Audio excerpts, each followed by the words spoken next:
नमस्कार साथियों, आपका मेरा YouTube चैनल रविंद्र सिंह खाती में स्वागत है। उत्तराखंड प्राकृतिक सुंदरता के लिए पूरे देश में प्रसिद्ध है, लेकिन उससे कई गुना ज़्यादा हमारा प्रदेश पेपर लीक के लिए भी हमेशा से ही सुर्खियों में रहा है। UKSSC Uttarakhand subordinate service selection commission द्वारा 416 पद पर एक एग्ज़ाम ग्रेजुएट लेवल का कंडक्ट कराया जाता है और इसका जो पेपर है 21 सितंबर 2025 यानी संडे को होता है, जो हो गया है।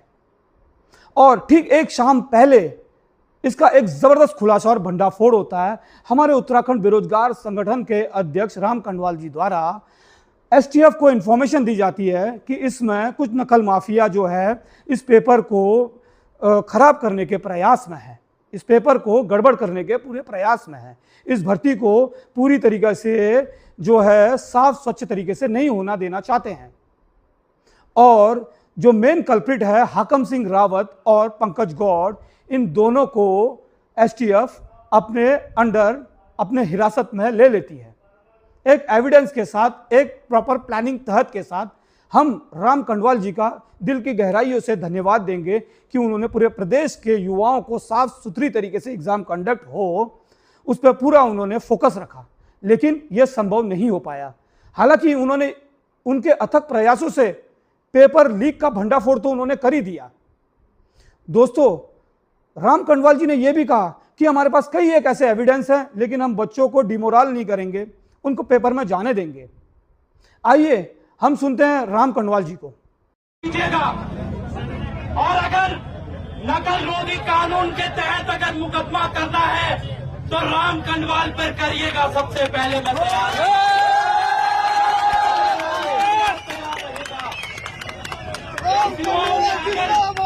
इस प्रदेश के युवाओं ने अगर राम कनवाल को अपना अध्यक्ष माना है तो सबसे पहले मुकदमा भी राम कनवाल पर होना चाहिए।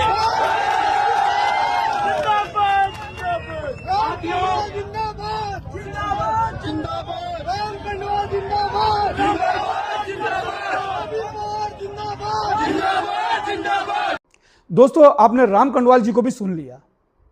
राम कनवाल जी ने ये कहा कि हमारे पास एविडेंस भी है और वो एविडेंस हम बच्चों को पेपर देने के बाद आप लोगों को दिखाएंगे। लेकिन सबसे बड़ी बात यह है, आधे पौने घंटे के बाद 3 पन्ने एग्जामिनेशन हॉल से बाहर आ जाते हैं और आयोग बोलते हैं हम तो पूरे सराउंडिंग में जैमर लगा देते हैं। अब मुझे समझ में नहीं आते कि कौन सा वो जैमर है और कौन सा वो फोन है जिससे मैसेज बाहर आ जाता है। और वो 3 पेपर जो है असिस्टेंट प्रोफेसर सुमन के व्हाट्सएप नंबर पर पहुंचाया जाता है खालिद के मोबाइल द्वारा।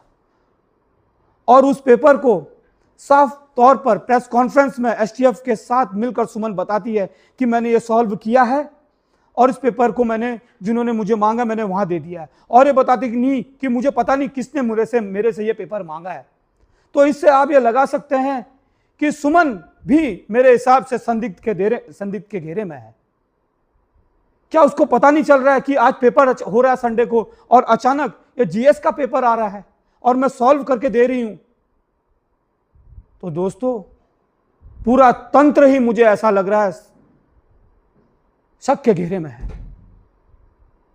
फिर एक वीडियो क्लिप भी हमारे राम कनवाल जी रिलीज करते हैं। आप इस वीडियो क्लिप को भी सुनिए। आप जब भी ऐसा होता है तो आप मैसेज डाल दिया करो, सर अर्जेंट कॉल भी, तो मैं अब कॉल कर दिया करो। काफी टाइम हो गया ना पेपर देते देते, पिछली बार भी नहीं हो पाया मेरा। तनिक सहायक में ना कितने नंबर से रहे? उसमें तो 3 नंबर से रह गया था मेरा। पक्का? और अभी क्या कर रहे हैं प्रेजेंट टाइम में? अभी मतलब तैयारी कोचिंग वगैरह कर रहे हैं? हाँ, अभी तो तैयारी है। कभी शायद में 3 नंबर से रहे थे। 3 नंबर से रह गया था मैं, तो भी बोल रहा यार इसमें है तो है, पर इसमें वो है 15 लाख रुपए है इसमें, मैंने बोला तो था। अच्छा, कम कुछ हो जाएगा कुछ?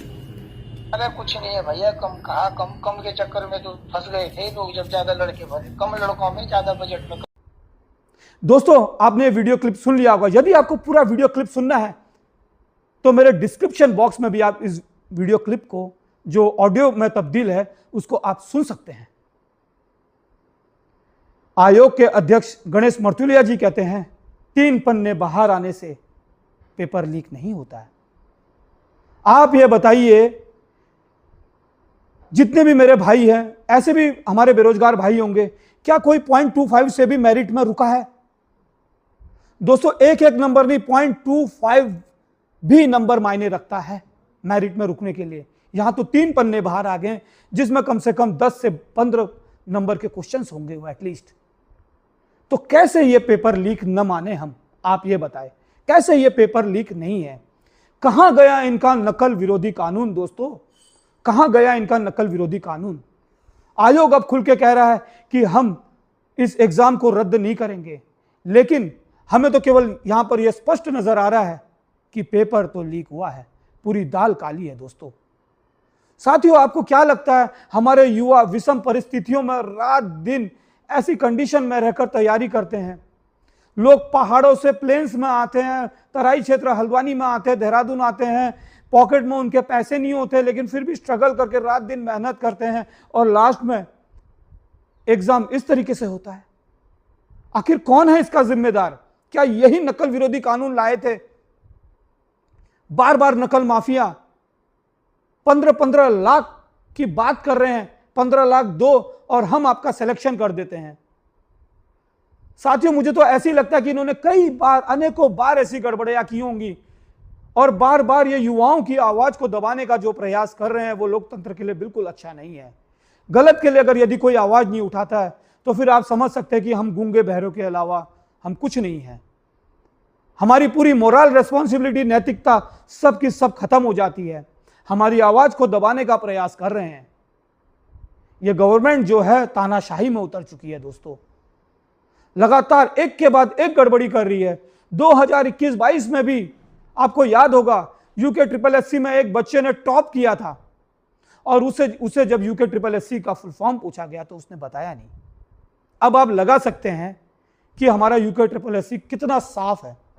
आपको यह भी याद होगा कि यूके PSC ने भी SDM लेवल की भर्ती कराई थी, PCS लेवल की भर्ती हुई थी, जिसमें मेंस का पेपर इन्होंने फिर दोबारा कंडक्ट कराया, यह बताकर कि पेपर आउट ऑफ सिलेबस था। साथियों, आप इससे क्या समझते हैं? पेपर आउट ऑफ सिलेबस था। क्या आपके पास इतनी समझ नहीं है कि हम इतने बड़े लेवल का एग्जाम करा रहे हैं और उस एग्जाम के लिए हमें पेपर किस हिसाब से बनाना होता है? दोस्तों, मुझे समझ में नहीं आ रहा आयोग क्या कर रहा है और हमारे बेरोजगार भाई लोगों की मंजिल कहां पर जाकर रुकेगी, मुझे बिल्कुल समझ में नहीं आ रहे। हमारे बच्चे दिशा से भटकाने का जो ये कार्य हमारी प्रदेश की सरकार कर रही है, ये बिल्कुल भी नगावारा है। साथियों, आपको क्या लगता है मेरे इस वीडियो में? जरूर कमेंट करके बताइए और मुझे भी हौसला मिलेगा आप लोगों की आवाज उठाने के लिए। निरंतर मैं बहुत ही इंपॉर्टेंट टॉपिक्स में फैक्ट्स के साथ आप लोगों के बीच में आऊंगा। साथियों, मेरा एक ये बेहतरीन प्रयास है या नहीं है, लेकिन मैंने सोचा कि आप लोगों के बीच में एक बात रखूं कि किस प्रकार से हमारे युवाओं का शोषण हो रहा है। एक एग्जाम होने के बावजूद भी हमारे युवा 5-5 साल लगा देते हैं। अगर एग्जाम कंडक्ट हो जाता है और पूरी तरीके से रिजल्ट जब आउट हो जाता है, नियुक्ति लेटर और ज्वाइनिंग लेने तक उन्हें पूरे 5 साल लग जाते हैं। कहां जा रही है हमारी प्रदेश की सरकार? क्यों नहीं फटाफट लोगों को नियुक्ति दे रही है? क्या ऐसा कार्य कर रही है हमारी प्रदेश की सरकार? एग्जाम बड़ी मुश्किल से होता है तो 5 साल बाद ज्वाइनिंग मिलती है, और यदि एग्जाम, और आपको पता ही है, और ऐसी कंडीशन में फिर पेपर लीक हो जाता है। अब आप ये मान के चलिए कि अगर ये पेपर रद्द हो जाता, हमारे युवाओं के जोश अगर कम नहीं होता, ये पेपर रद्द हो जाता है, तो आप ये मान के चलिए कि 2027-28 से पहले लोगों को ज्वाइनिंग मिलने से रहा। दोस्तों, बहुत दुख का विषय है। साथियों, आपको क्या लगता है? आप कमेंट करके मेरे वीडियो में जरूर बताएं। धन्यवाद।